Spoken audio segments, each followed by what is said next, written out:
emri i tij lidhet me mbretin, por Manaj kurrë nuk e ka pasur kurorën.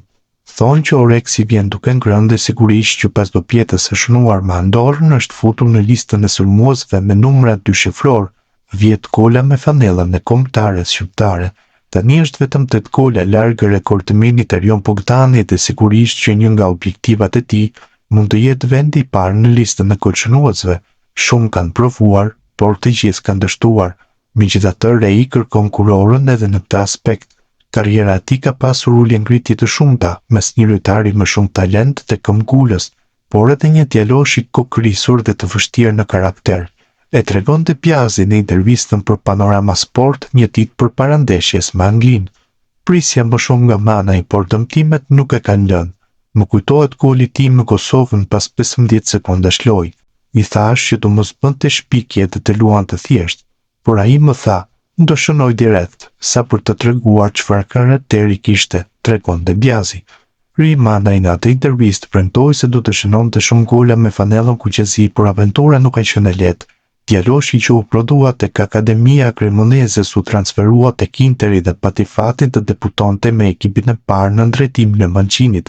Pastaj shumë huazime në ekipe të ndryshme derisa një ditë pa veten, ndoshta jo rastësisht, në të njëjtën dhomë zhveshje me Lionel Messin.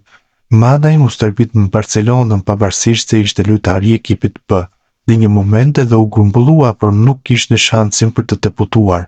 Megjithatë e bëri në miqësore dhe arriti që të shënonte duke mahnitur tifozët e katalanësve, por Rei është një karakter i fortë dhe nuk kënaqet më pak.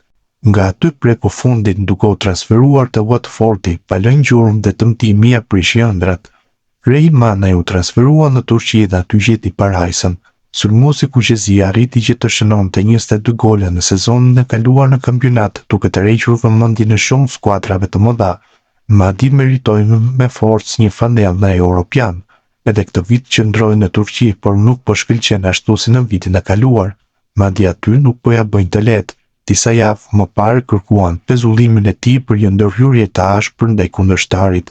2 javë më parë u dëmtua rënd, por në mendjen e tij ishte vetëm ndeshja kombëtares. Ku shkoi në spital pyeti, a do të luaj? Luajti dhe shënoi. Manaj është në kërkim të kurorës dhe podiumit të kolçënuesit të kombëtares shqiptar.